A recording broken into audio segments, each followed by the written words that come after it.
Todo o amor desta terra.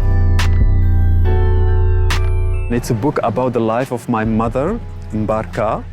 In the book, I call her Malika, but it's mainly 3 moments in the life of my mother since the 50s, where she was living in the countryside in Morocco, and then the 60s, and the last moment when the king of Morocco, Hassan II, died.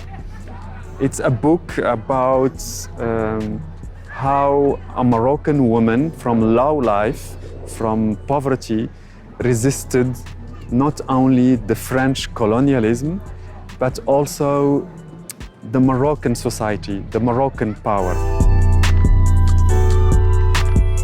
Todo o amor que existe nesta terra não vai ser suficiente e não vai me ajudar a aguentar o que está acontecendo comigo depois de você, Halal.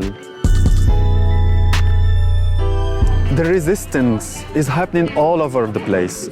I grew up in a house where the father, my own father, was just an image of the power, but he was not the power. The real power was my mother, the real fighter was my mother, the real transgressors were my sisters. My mother, in a way, understood all this system and not only did the work for us, but as well for herself. Because my mother, she was screaming all the time, but she was also enjoying Allah's life. I would say maybe the more you are abandoned by the power, the more you are conscious of what is going on politically and sociologically. I feel that I became a writer in order to write one day the book of my mother.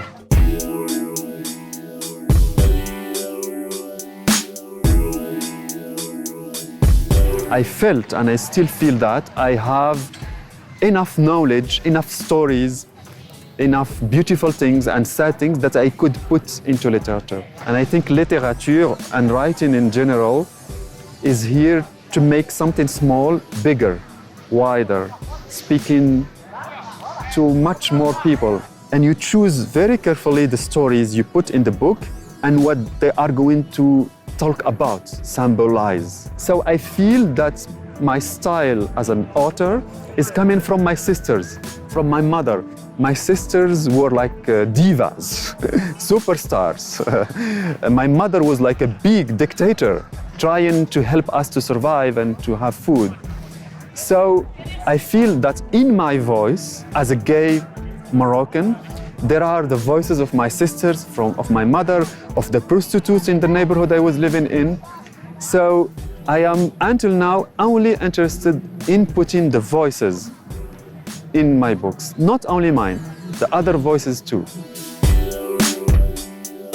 Je lisais ces histoires pour mes sœurs, pour ma mère qui